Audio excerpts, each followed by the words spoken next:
Today we find ourselves at the Clinton River Watershed, where the two AP Environmental Science classes have come together as one to test both the water and their knowledge.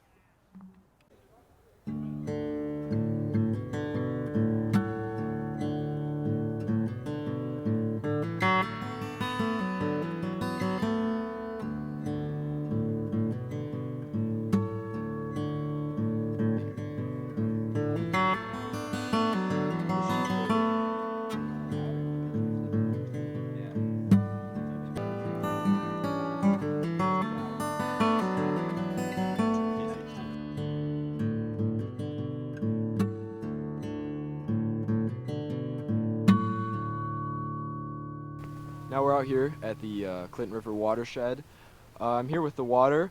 Now, water, can you tell us, how contaminated are you? No response, guys? Well, I guess that's to be determined. We'll see. Alex, what are you about to do? We're about to go out canoeing and test the water. And why are you wearing that life jacket? Do you know how to swim? No. That's what we figured.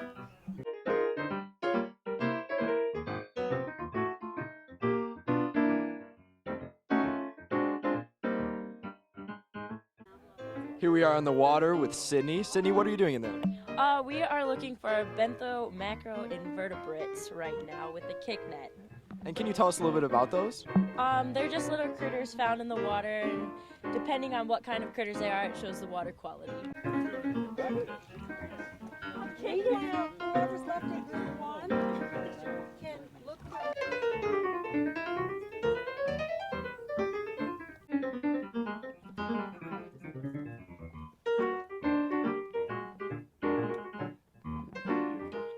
Now all you guys are wearing these waders, I see. How are they fitting? Pretty tight. Yeah, they're a little tight. A little long on the legs, but other than that. My feet are cramping. Do you think you'll be able to perform the experiment to your fullest potential with these waders? You know, our group, we struggle through adversity. You know, that's what we're all about.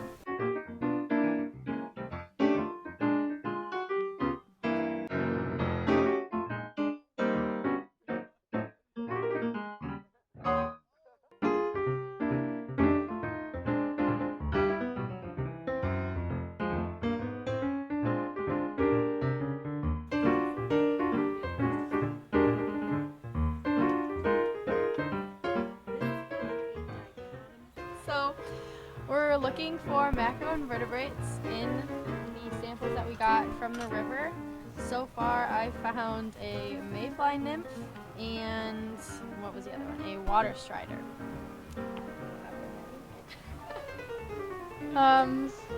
So far I found a guild snail, a damselfly nymph, and a mayfly nymph. So far, I found a water mite, a damselfly nymph, and a zebra mussel.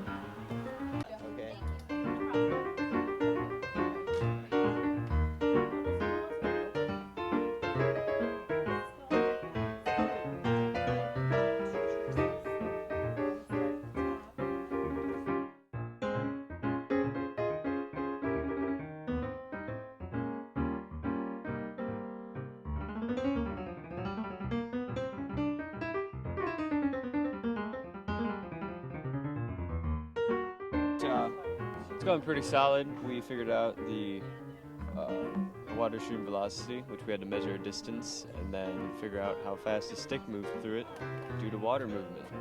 And how fast was the velocity? Good question. We haven't done that yet. So you have all the information to calculate the velocity, but you don't have the velocity yet. Don't have the velocity yet, but have all the information. Do you think you could do a quick on-site calculation of the velocity for us right now? It's like calculation, maybe with a calculator. And teammates. Guys. It's all right. We'll catch it back up with you. Thanks, Nolan. All right.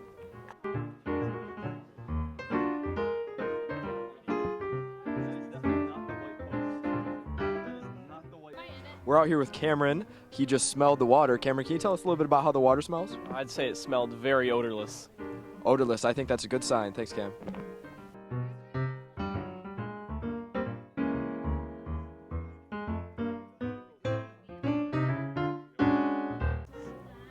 Now, John, are you about to go out on this canoe? Oh yeah, and the dog is coming with us.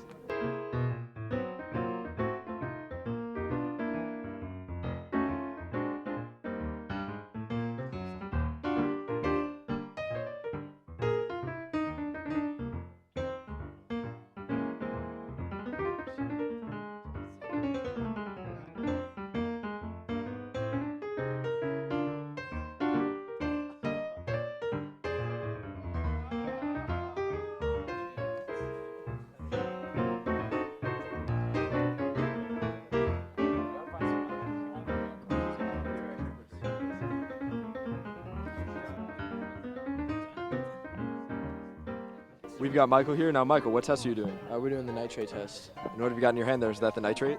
Well, this is an ampoule filled with some chemicals and a sample from the river.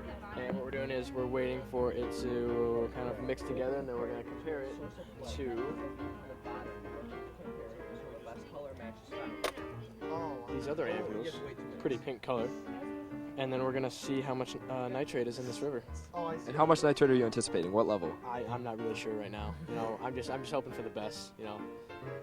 Best level of nitrate. Good luck, Michael. Thank you.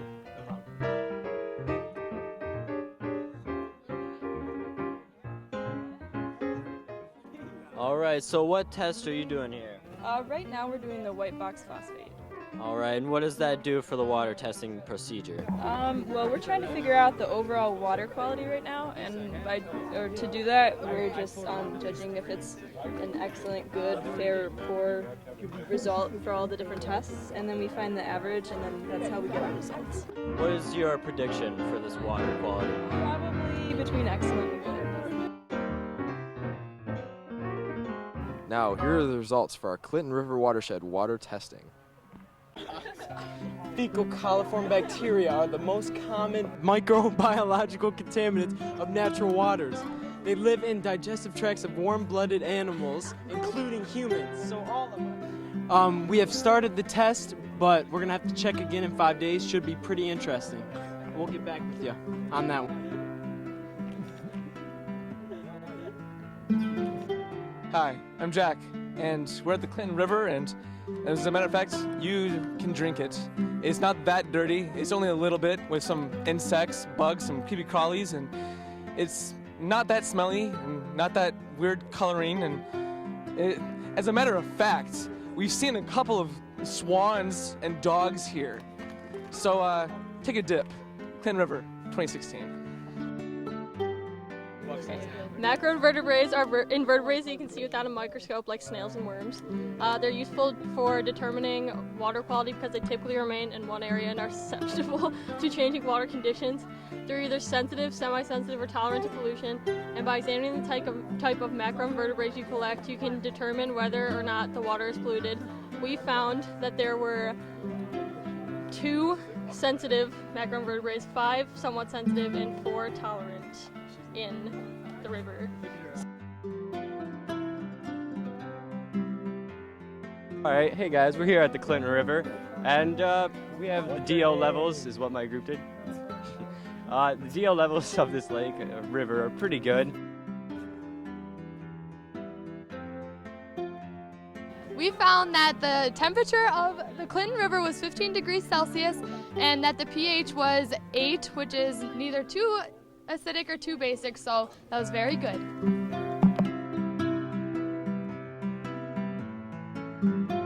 I'm Maddie Merritt, and I'm coming to you from Group 6, and we had nitrate with a level between 1 and 4, which is good.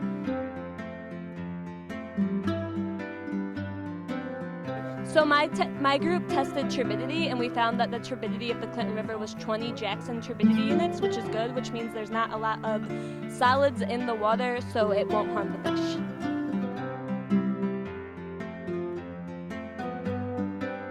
Hi, I'm Michael Flugel, and my group, we tested phosphate in the Clinton River here. And what we found is we had 2 tests. One came out to be 0, which is excellent, and the other came out to be 2, which is still good. So the nitrate levels in the Clinton River aren't to a harmful rate at any means, and are good for the algae and the plant life to grow and the fish to eat.